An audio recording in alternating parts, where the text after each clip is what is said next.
I've carried so much shame for so long, and I never understood why have I felt like I'm such a bad girl. I always felt that like I am bad. I am a bad person. I'm a bad girl.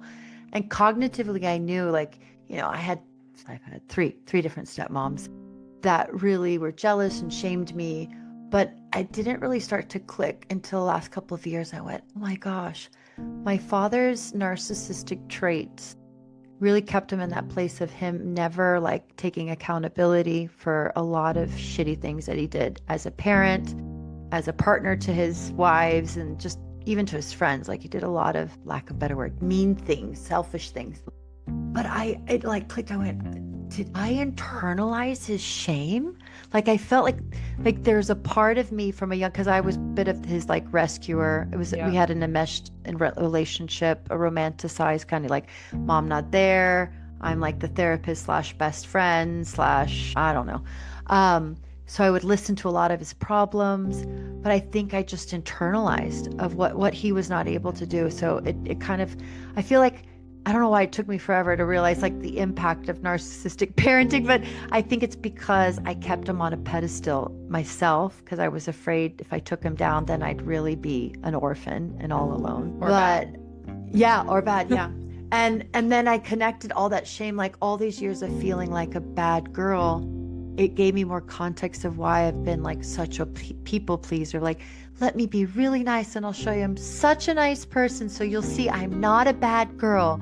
I really am deep down good. So I will do all these things and exhaust myself because maybe finally I'll feel like I'm good, which, what that leads to. But yeah, it's just, it feels less alone to hear someone else share an experience that they felt some sense of shame or feeling bad inside, which it's really exhausting for many years to Yeah. carry that. Yeah. And lonely as fuck. Hey there, and welcome to the Reclamation Room. I'm Ashana, and I'm so glad you're here. This is a space for women reclaiming themselves after narcissistic abuse. If you've ever felt like you were too much, not enough, or both at the same time, you're in the right place. I created this podcast because I know what it's like to lose yourself in overgiving, overperforming, and still wondering why it never felt like love. I've walked through trauma, toxic relationships, and the long road of self-reclamation, and I'm here to walk with you. In this podcast, we'll explore what it means to come home to yourself after the confusion and chaos of narcissistic abuse. Some episodes will be solo, others will include guest interviews. All of them will be honest, grounded, and deeply compassionate.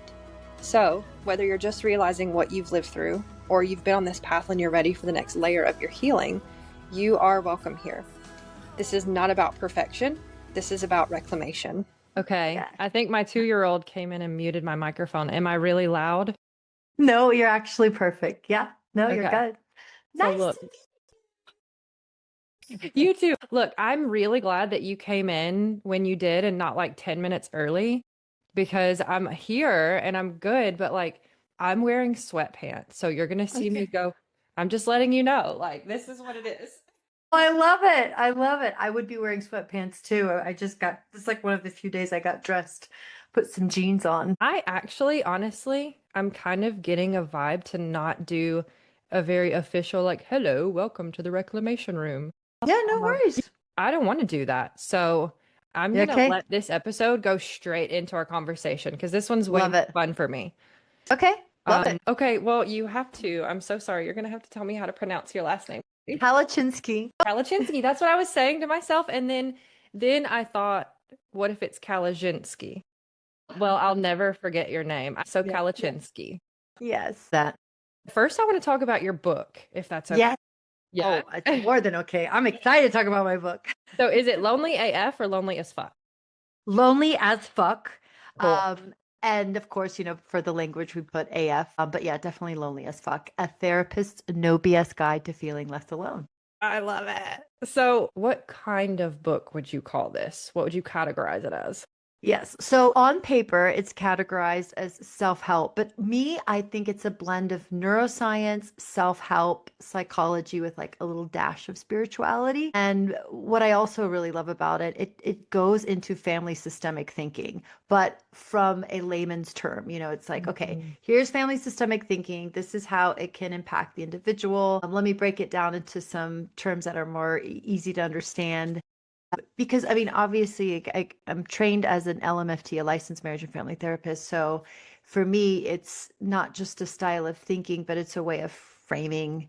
things. And so I'm really passionate about helping people learn how to broaden the context. And what does that mean? Like, let's look at the systems you were born in, because so many of us take it for granted. Like we don't think that deep about the family that you were born in, the socioeconomic class that you were raised in, the gender that you were born in, the race that you were born in, the neighborhood that you were born, like all of these All of it. systems, even like the public school or the private school or the charter school or whatever, homeschool, like all of these systems place such an enormous impact on an individual. So I do like the book. I'm biased, but I do like that angle that the book goes into is just like, let's look at all the systems that we're in because loneliness didn't start with you, and let's look at the systems that also almost reinforce that sense of loneliness. But really the whole book is a reframe to invite the person to look at loneliness as an invitation to get to know yourself on a deeper level. So instead of being scared of it, pushing it away, thinking that you're a loser, it's like, oh, okay, this is my time to get deep, get a little dirty, get a little gritty, and who am I outside of all these social constructs, outside of what my parents taught me, my culture taught me, the you know community I was born in, my what my race taught me, all of that. And so, yeah, I think it's just a wonderful opportunity to, in a way, individuate, but also really get to know parts of yourself that probably you wouldn't have a chance to get to know if you weren't experiencing some level of loneliness. Mhm. And then get to know other people. And this is where like I nerd out because I'm like, this is what we're doing all the time, right? And then you do it with yourself and then you do it with other people. And before you know it, it's second nature. And you're like, this is life changing. Holy shit. Yes, Ah, yes. so excited. And I woke up this morning and I was like, Ashana, you didn't even get the book. It's It's okay. It's here. on pre-order, so you can't get it yet. It comes out in Oh, March. oh, Yeah. I thought it was already out. Okay, well, Yep.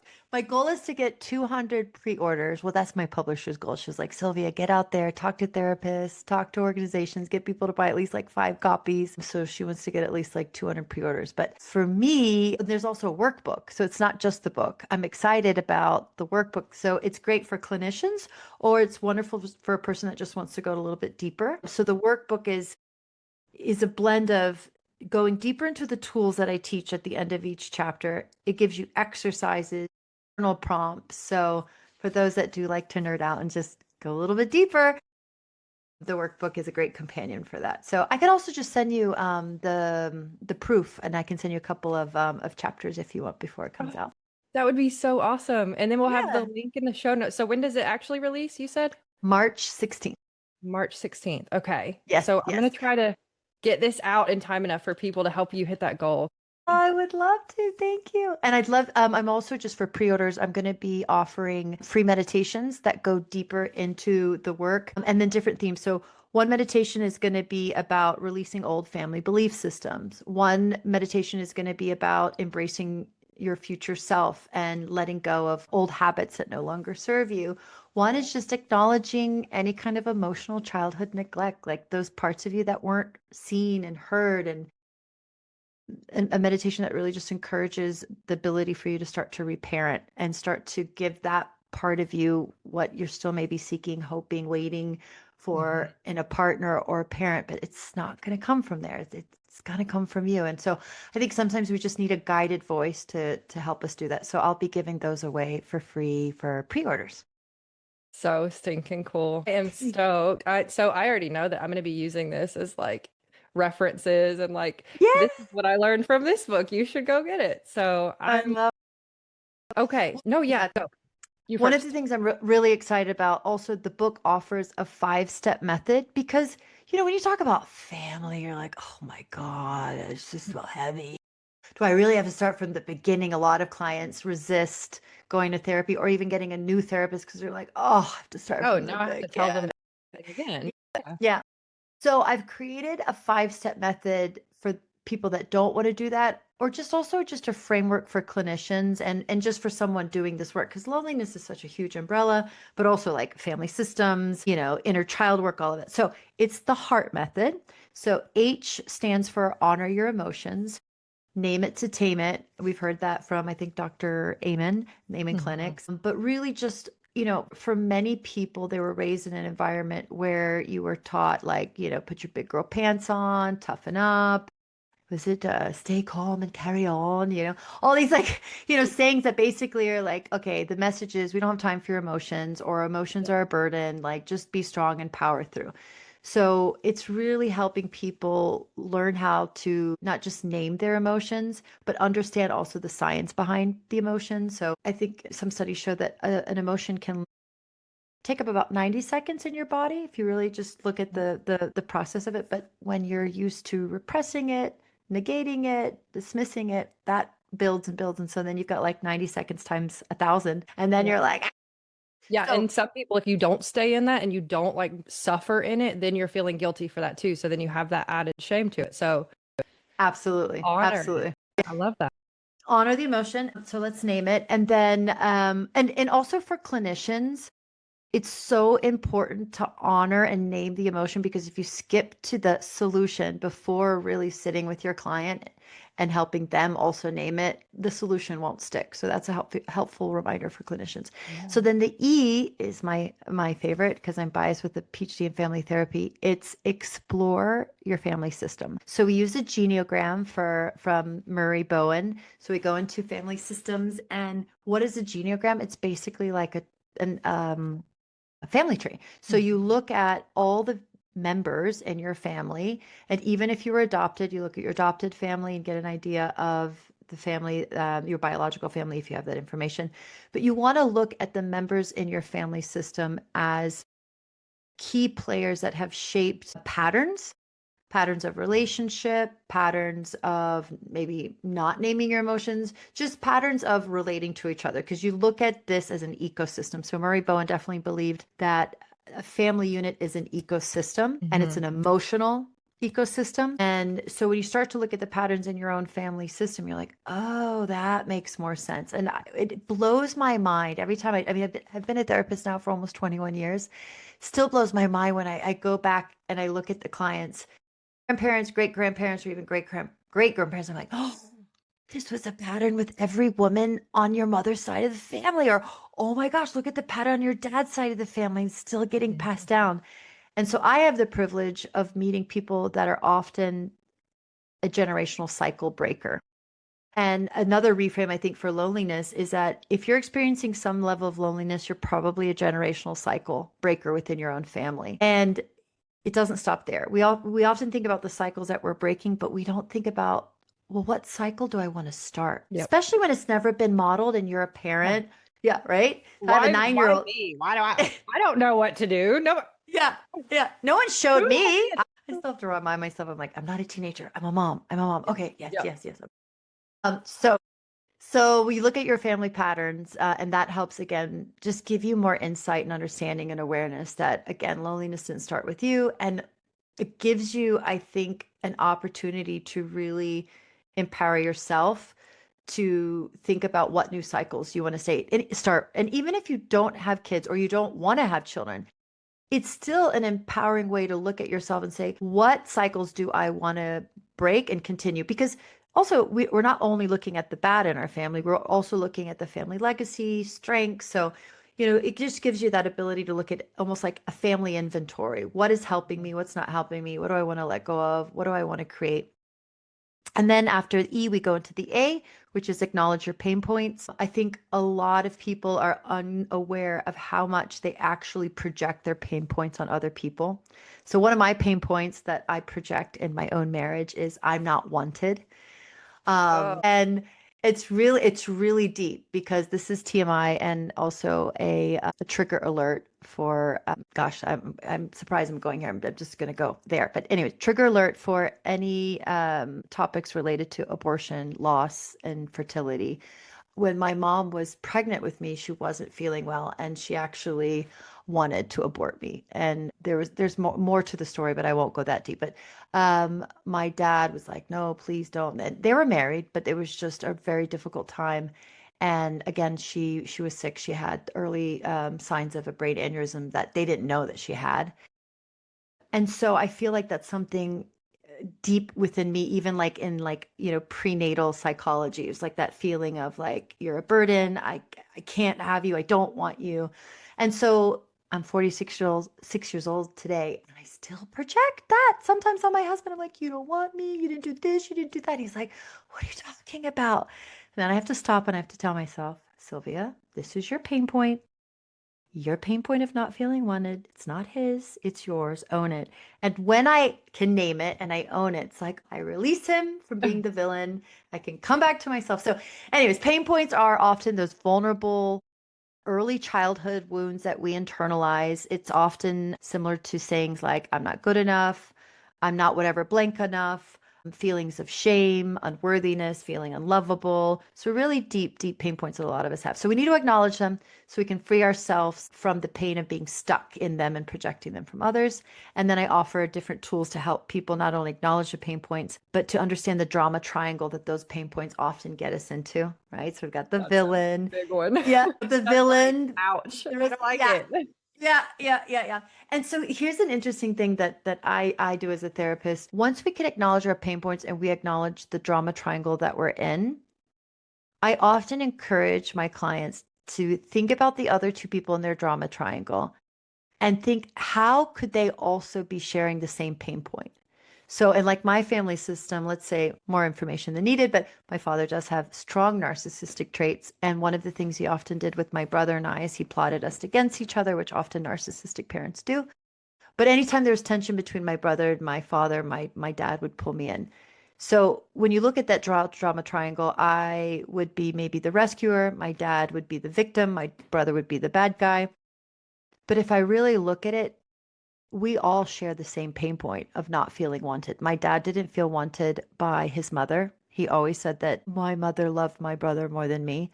My brother didn't feel wanted by my dad. He Yeah. felt rejected because my dad always gave me like the golden child treatment. And that was very painful for him. And then me and my mother issue. So when you can look at that shared pain point, I think it also shifts that sense of resentment and anger towards the other people. But you can't do the healing from them. You just recognize it's collective, it's shared. I only can acknowledge my own pain point, and by doing that, it often helps people get out of that triangle. You still relapse, you still go back in, But it knowing helps that you it's zoom out of that tunnel vision, right? The trauma lens. exactly. And then R is rewrite your narrative. So a lot of narrative psychology tools from Michael White and David Epstein. Is it David Epstein? I always forget the second guy because I always hear Michael White, Michael White. Anyways, narrative psychology. So a lot of tools there. We learn how to externalize the problem, and it's a lot of clinical terminology. But really, a simple way to say it is, let's rewrite the narrative. So instead, my old narrative is, I'm not wanted. You don't want me. The new narrative is, I am wanted. I want myself.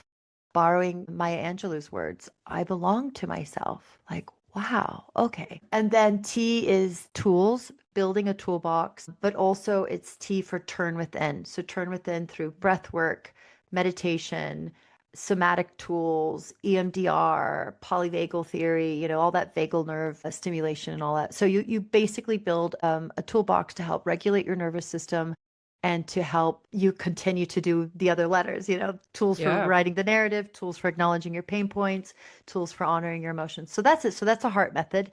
And that's it. So my favorite part about the heart method is that when somebody is, they're like, oh my gosh, like something is coming, right? Something's going to happen and I'm waiting for it. I'm anticipating. Is it going to cause anxiety? Is it going to cause like PTSD triggers here? Like, oh my gosh, you already know the letters. You can equip yourself moving in. Like, I know the letters. I know the steps. Like, this is familiar. This is safe. This is helpful. It's so simple. It's so easy. And it's taking things that are really complex and it's showing people, like, you can do this. You can do this. Yes. It's gonna Yeah. be Yes. Yes. Yes. So Yes. good. Thank you.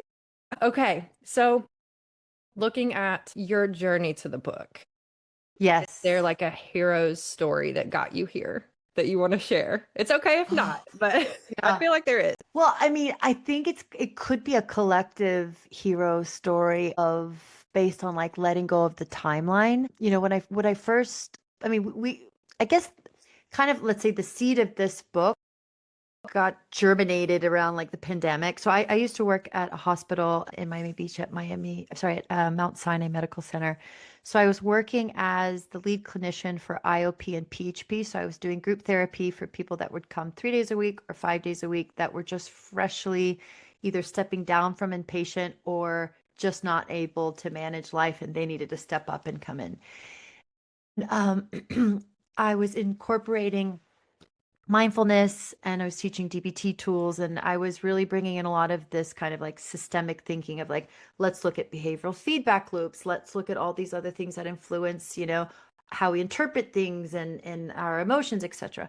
And I remember one of the clients was telling me you should really write a book. You have a great way of breaking down these complex terms and making it more easy for us to understand. I was like, okay. So I came up with this idea to write a book called Hey Ugly. And ugly stands for you gotta love yourself. So it was all about how self-talk affects us. And so super excited. Then the pandemic hit. I was working from home. Then my hours got cut from 40 hours to 20. And I was like, oh gosh, what am I going to do? And I thought, well, why don't you start writing that book that you said you'd start to write? So I wrote the manuscript. I wrote for like 20 minutes every morning. It wasn't that good, but anyways, Wait, I how wrote long it. did it take you? 20 minutes a morning. A year. It took me 1 year. Yeah, yeah, it is. It is. And so then I got super excited. I found this book proposal group with this woman named Rochelle Fredson. So she used to work at Hay House.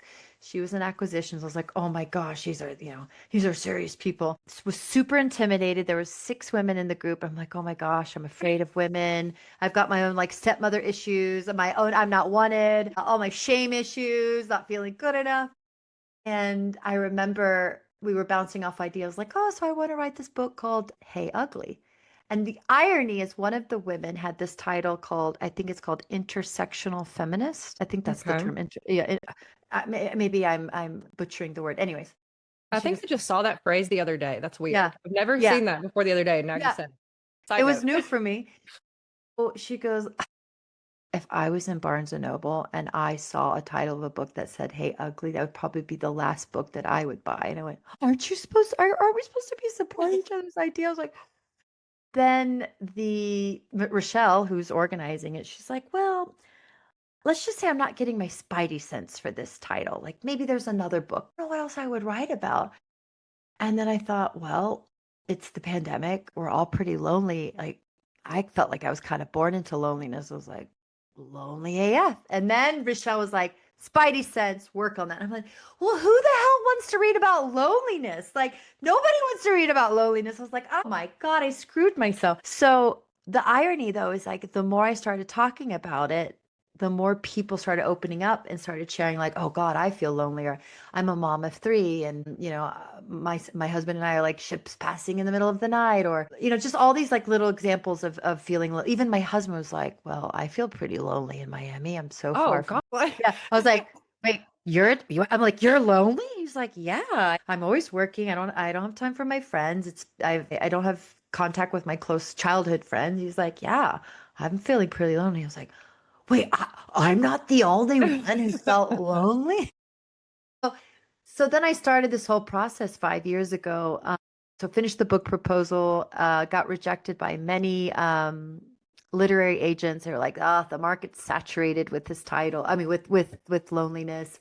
I don't see anything really unique about your approach." And I hadn't come up with the heart method, hadn't included the client story. So each chapter also has a real life example of a client story. So that Yeah.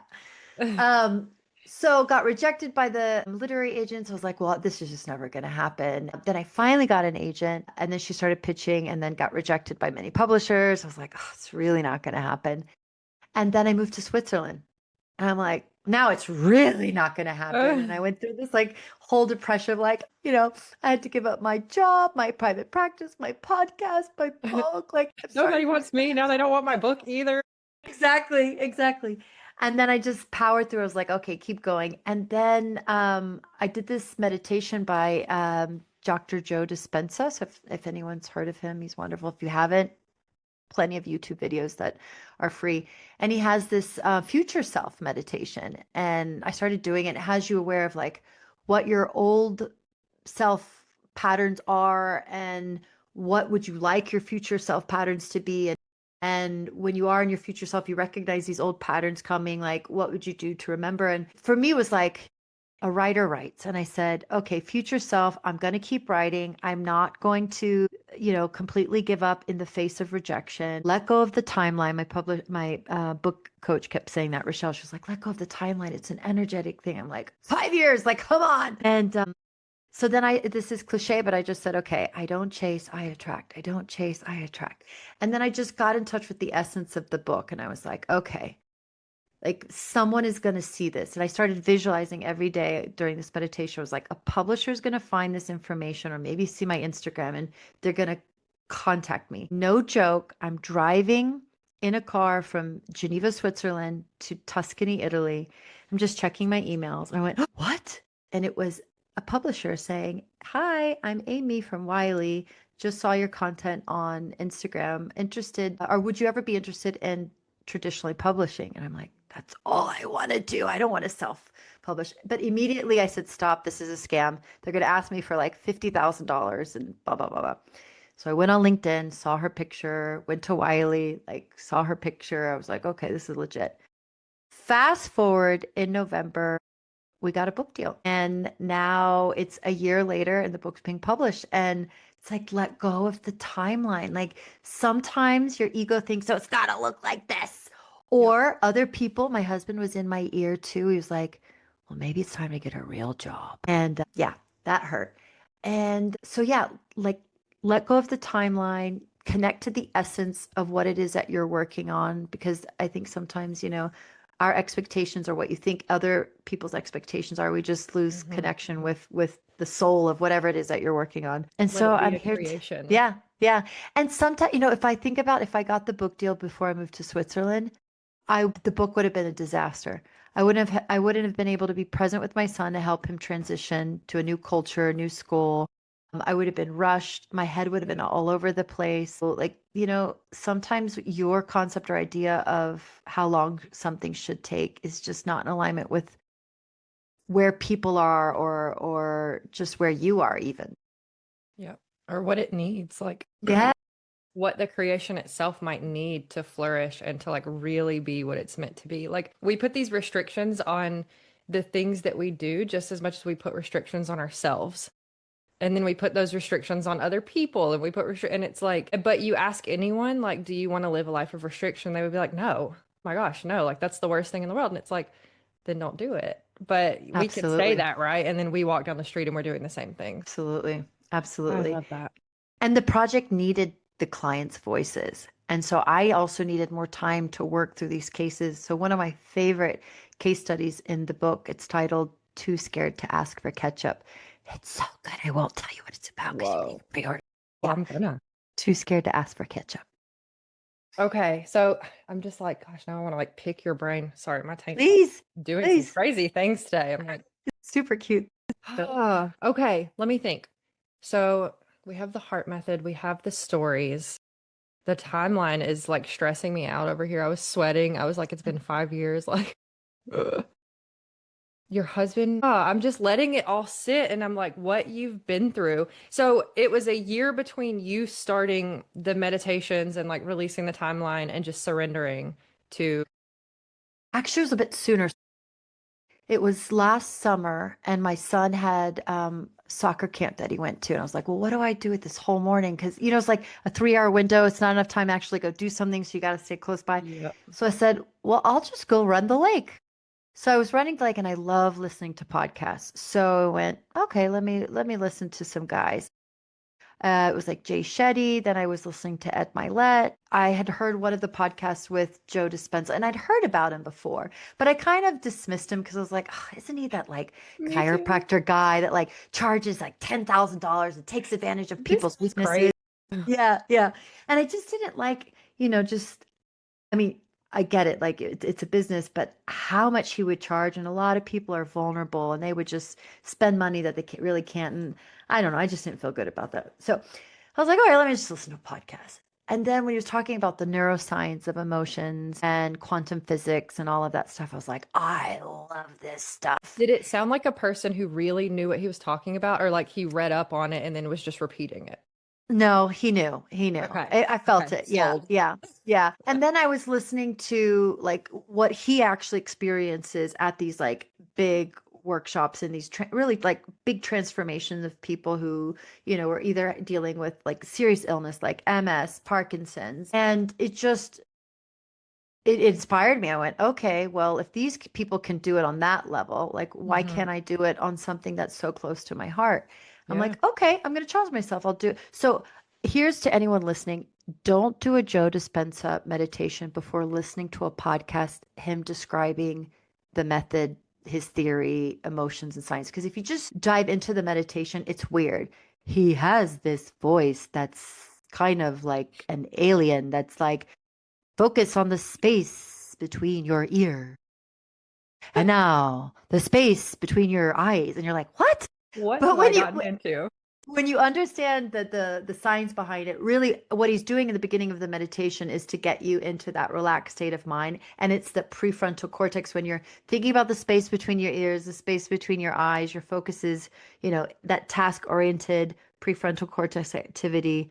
It manages the emotions, and then you kind of get into a deeper, more relaxed state, and then he gets you into the actual like, meditation. But I did it so that was it was July. I was listening to his podcast and doing the meditation. I think I did it for 21 days straight through the end of July, and it was like maybe the second week of August I get this email from Amy. So basically a month after doing those What? meditations, I get the yeah. And what was interesting is I had an agent and she wasn't shopping the book. Because she knew I told her I really want to rewrite the book proposal and I need to give it something with more depth, but I need to make it more personal. And that's when the heart method came out. But so when I came to her, I was like, I think I got us a book deal. She's like, what? I'm like, yeah. So the lady found me and I said, I've been doing this meditation. I've been literally visualizing every day that someone would find me through Instagram. And that's how Amy found me. And I don't have a big account. I'm like, wait, me? Really? I love that part Yeah. because people think that we need to be like these influencers that are No, massive and have, no. million Mm-mm. followers. No. Well, actually, my book coach, she only has about, I mean, for some it might be a lot. She probably has about 4,800 followers, Yeah. but she has such a rich personal following and engagement. Mhm. She's running a great business Yep. just through the small following, but she nurtures her audience. She has an incredible email list. She has a fantastic podcast. If anyone is even thinking about writing a book, even if you're like, oh, that would never be me, but you secretly kind of wish like maybe listen to Bound and Determined. That's Rochelle Fredson's Uh, podcast. She's all about helping first time authors. Like, I remember being that person thinking, how did they do it? Like, I want it, but maybe it's just not, or it's not going to happen to me. But then there would be this other part. It's like, I want it. You'll make it happen. Just keep working. Just keep doing. I want to know what her like core values are. Hearing her following and hearing her mission and what she's doing, I would love to pick her brain and just Oh, yes. She's amazing. Yes. I'd love to connect the two of you. that'd be cool. Yeah. So, did you always know that you wanted to be a writer, or was this like an adulthood thing that evolved? So adulthood, but I also think it's a part of my epigenetics and my family system. My grandfather, my father's father, was in the Polish military and he was in World War II and everything. When he came back after World War II, he wrote a book about the history of Warsaw and about his family. And I'd always heard, I was like, oh, I know my grandfather has this book, and my dad had a copy of it. I was born in the US, and unfortunately, my mom died when I was 2. So I never learned Polish because my father remarried an American woman and only English was spoken in the home. So I had this Polish book. I was like, I can't read it, but I could see, I love black and white pictures. So it had all these old pictures from like the 1800s because it was his family system. Well, I guess my family system. Um, so I was fascinated. And then my cousin, my father's brother, one of his daughters is a writer. And then my father's half sister is a writer. So epigenetics, it's there. So it was Yeah. always kind of in the back of my head, like, hmm. But I think what I loved in middle school and high school was writing scripts. So I loved acting, but I loved the writing part. But it didn't really like click, like, I want to write a book until like my mid 20s. I was like, okay, one day I want to, but I didn't know what I wanted to write a book about. First, I thought it was going to be about mother loss or something, about that process. And when I decided to get my PhD, part of me decided to invest that much money because I'm like, the smart people know not to get your PhD. Don't spend all that money. I read Unless that you get, recently yeah, too. yeah, yeah. Unless you get like, a scholarship, but, to put student loans out on that. But for me, it was important because I said, one day I am going to write a book and I do want those letters for like a credential, like for Yeah. marketing, it helps, like PhD, Dr. Yeah. Sylvia. So I got the student loans and I paid a lot of money to get the PhD. But it wasn't just the title. It was incredible training. It would really, the PhD in family therapy really helped me develop a relational lens because before my master's in counseling psychology, I was very much in the Carl Jung world, like, depth psychology and like the psyche and shadow and archetypes. And it was beautiful. But a lot of that led to the cliche of too much analysis leads to paralysis, or just like being super self-absorbed and neurotic and like, Yeah. um, and so the PhD in family therapy really helps you look at all the players in the system, and it helps you look at the behavior. One of my favorite takeaways from my PhD program was, well, two things. When you brought in the context, all behavior makes sense. And that also nothing happens in isolation. Any behavior doesn't just poof happen in isolation. It's in relationship to so many things.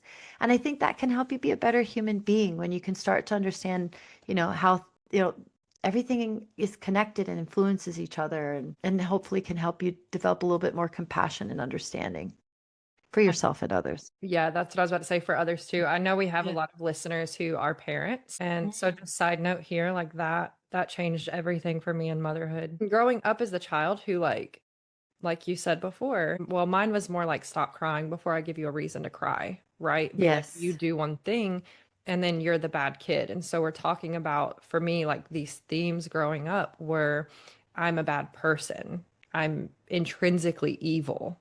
Like that didn't just plop into my consciousness one day, right? Like that had to be put there in some way or form. But I carried that forward into parenting towards my children. Holy shit. Like that was the Mm, worst thing to realize as a mother, but also the most empowering because it's yeah. like, well, good. Now you can challenge that and change it. And you know that that's not your actual belief. That's Yeah. something that you learn and it's all relational. How did you challenge it? Oh gosh. Well, it looked like a lot of crying on the floor for a long time, just Yeah. sobbing because I didn't know how. It Mm, had to reach this point of helplessness for me of like I want my mom and I want someone to hold me and say it'll be okay and I want someone to love me and I want someone to want me and want me to exist here and not look at me with hatred and not tell me that everything is my fault. I think that was a really important piece for me because it had to be that felt sense of what I had gone through as I was forming that belief about myself. And in doing that, I was able to, it was almost like it thawed the edges of my heart so that when I looked at my children in pain, I didn't mm, harden against that and get mad at them for being in pain. I didn't want to like shut them up about it. I melted and I was like, oh, I know how that feels. Oh my gosh. Like, and mm. so for me, it was a really like felt challenging it. I couldn't do it cognitively. Like you can intellectually know something, you can teach it, you can talk about it all day long. It's easy to memorize words and be like, yes, I understand it.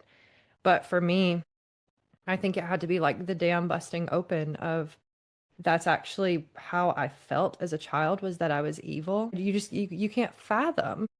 And so then when you finally feel that, like it literally took me to the depths of well, I shouldn't even exist then. That means that my entire life is meaningless, you Mm. know? And I'm not suicidal. There's a difference for me. I didn't want to end my life.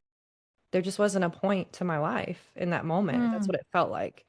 Wow. That's a depth of I touched a darkness that day that I just you can reach out to someone about that, and if they're not in it, they don't understand it in that moment, so words can't help. I had to feel it, and that's Wow. what helped me. So powerful. So Yeah. powerful. Thank you so much also for being so open about that shame because like I mean, I've carried so much shame for so long and I never understood why have I felt like I'm such a bad girl. I always felt that like I am bad. I am a bad person. I'm a bad girl. And cognitively I knew like, I had 3 or 4 different stepmoms. I've had three different stepmoms that really were jealous and shamed me. But I didn't really start to click until the last couple of years. I went, oh my gosh, my father's narcissistic traits really kept him in that place of him never like taking accountability for a lot of shitty things that he did as a parent, as a partner to his wives, and just even to his friends. Like he did a lot of, lack of better word, mean things, selfish things. But it like clicked. I went, did I internalize his shame? Like I felt like there's a part of me from a young, because I was a bit of his like rescuer. We Yeah. had an enmeshed relationship, a romanticized kind of like mom not there. I'm like the therapist slash best friend slash I don't know. So I would listen to a lot of his problems, but I think I just internalized of what he was not able to do. So it kind of I feel like I don't know why it took me forever to realize like the impact of narcissistic parenting, but I think it's because I kept him on a pedestal myself because I was afraid if I took him down, then I'd really be an orphan and all alone. Or bad. But yeah, or bad, yeah. And then I connected all that shame, like all these years of feeling like a bad girl it gave me more context of why I've been like such a people pleaser. Like, let me be really nice and I'll show you I'm such a nice person. So you'll see I'm not a bad girl. I really am deep down good. So I will do all these things and exhaust myself because maybe finally I'll feel like I'm good, which, what that leads to. But yeah, it's just, it feels less alone to hear someone else share an experience that they felt some sense of shame or feeling bad inside, which it's really exhausting for many years to Yeah. carry that. Yeah. And lonely as fuck. Yes, So yes. But look here at we are. you breaking those cycles and freeing your children from having to internalize that. Like, and I think that's what I'm also really excited to keep talking about this is that, being a generational cycle breaker, but also, in that loneliness, like when we hear other people breaking cycles in their family and creating new ones, it's like, oh, I don't have to like feel like, I'm the outcast in my family. There are other people doing it in their families and okay, this is happening and we can support each other. Yeah. Yeah. And it gives people a different like framework of looking at it through. So people have different worldviews, I guess you could say. Yeah. And I saw a post recently where someone shared like a hot take and they said that all the people that have hurt you, harmed you, abused you, etc., contributed to your suffering, that was their karma in life. Like they descended so that you could ascend. And so I think it was reframing as like gratitude for what you've been through. Like they did what they Yeah. did. We can't change it. So how can we reframe this? Of course, I looked in the comments because I'm like, well, this is fascinating. Let's see what people have to say. Yeah. It was a lot of angry people. It was a lot of, you're victim blaming, victim shaming. I didn't ask for the people to do to me what they did to me. And you're now, we're putting them on a pedestal and oh, we should say thank you for that.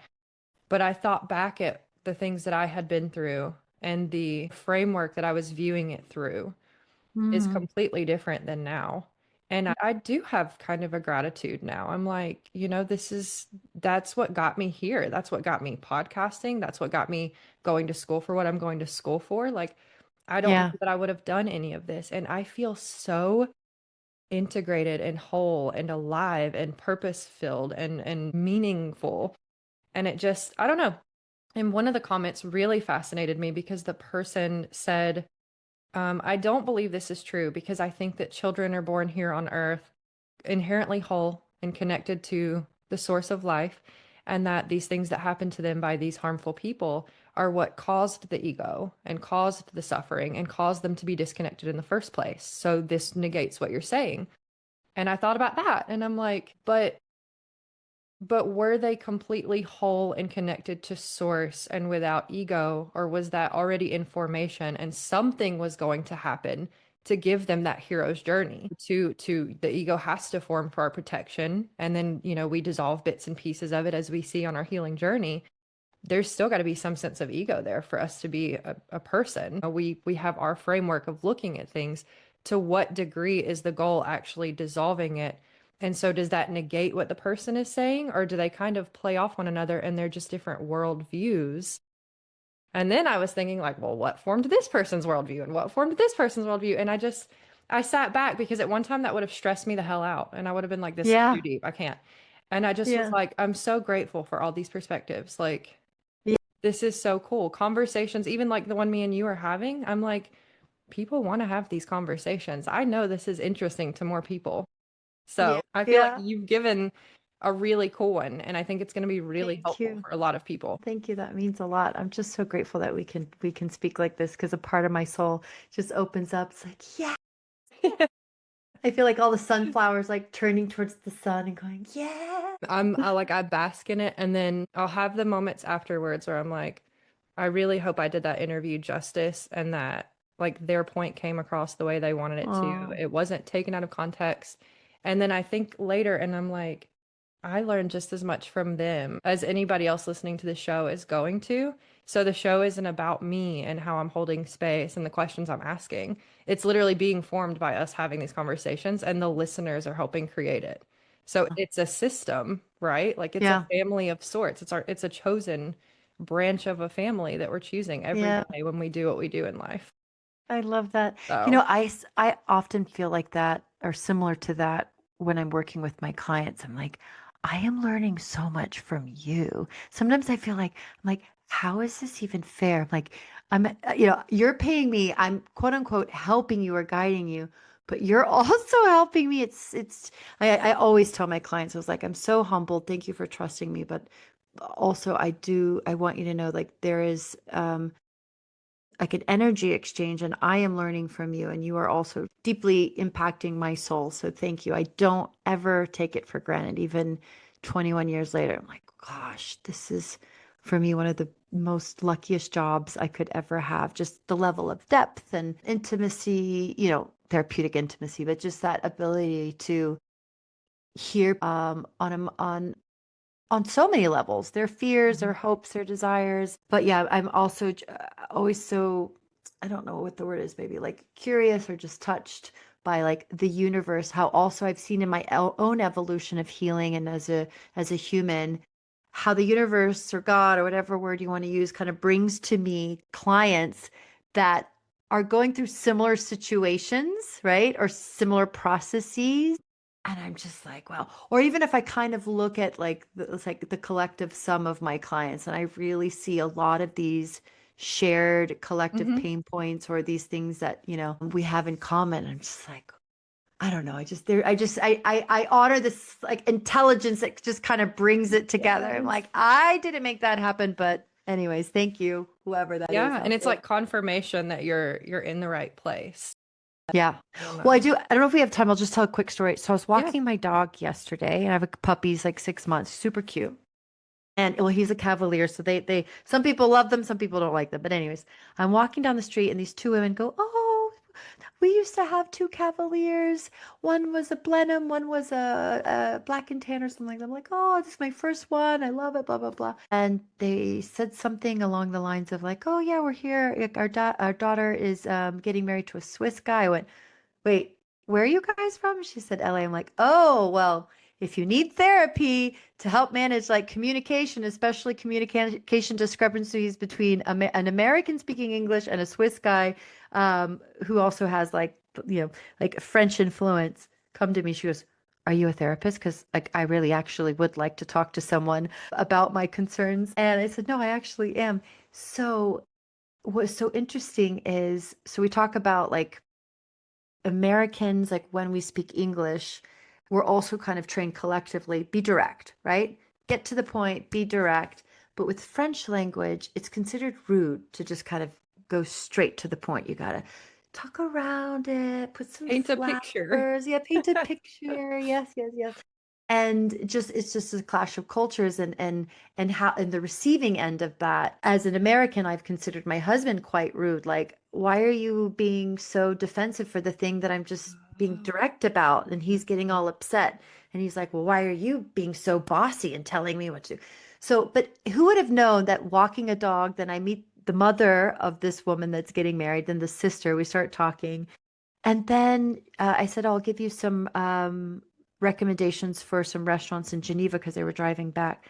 So I sent her the message. I was like, oh, by the way, I just wrote a book called Lonely AF. She was like, wonderful. I'm an author too. I know it can be really difficult. I went, hold on, rewind the tape. You're an author? She's like, "Yeah." So I understand how challenging it is. I was like, oh, and she sent me her website. She's like a big time author, like about healing the gut. It's like Soup Elena, and she's got like Dr. Amen like endorsing her book, and I'm like, wait, what? Whoa. So I'm just sharing with this is that like sharing you with this is like sometimes if you're just open, let go of the timeline, but if you're just open to this intelligence that's out there, whatever it is, universe, God, whatever, and again, being open, it's just amazing the people that just can come into your life.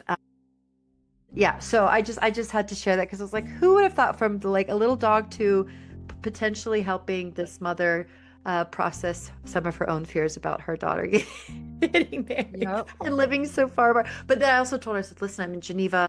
I understand as an American, it can be quite difficult, and not even just an American, like living abroad, but especially in Geneva, your first year is the hardest. And talk about lonely AF.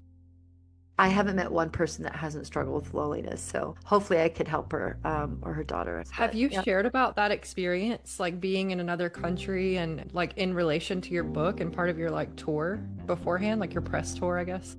No, I haven't. But That's that's a an good day. interesting. Yeah, because there's Yeah, like podcasts for traveling, there's podcasts yeah. for relocating. I didn't even think about that. And I mean, I write about in the book, like, I was so scared, like during the drop off at my son's school, I didn't know anyone. And you see moms like talking and they have their Oh little yeah. cliques, and I'm like, God, I feel like I'm in middle school or high school Hey, again. ugly. Yeah, exactly. Mine's like, hey, weirdo. So, yeah. But yeah, so yeah, that's a great angle. Yeah, Definitely. because it gives you more credibility too. Is there anything that we haven't shared? No, I think we were pretty good. We talked about the book, shared a bit of our own personal stories. That was great. Felt so natural, so organic. I can't believe the hour just flew by. I know, right? Thank you so much for allowing me to come on. I'm excited to learn more about you. Your podcast sounds amazing. I love like all the topics from narcissistic abuse to betrayal trauma, relational trauma. It's like I nerd out and I'm like, oh, I get to talk about this stuff to someone who actually like gets excited too. Because most Yeah. people they're like, My gosh, I know. And then you're like, am I a Debbie Downer right now? Like, am I the weirdo? Like, maybe you're all weirdos. Like, why are we not talking about these things? I'm just gonna say, like, it was super fun chatting with you. I am gonna include trust your the gut. information in the show notes. Okay, well, I'll end it here, and when it's ready, Okay, I'll email you all the links, and I'll also send you clips that you can use for your media. I would love that. And have Okay. a lovely rest of your day and happy holidays, happy New Year. You too. Thank you. You're welcome. Bye.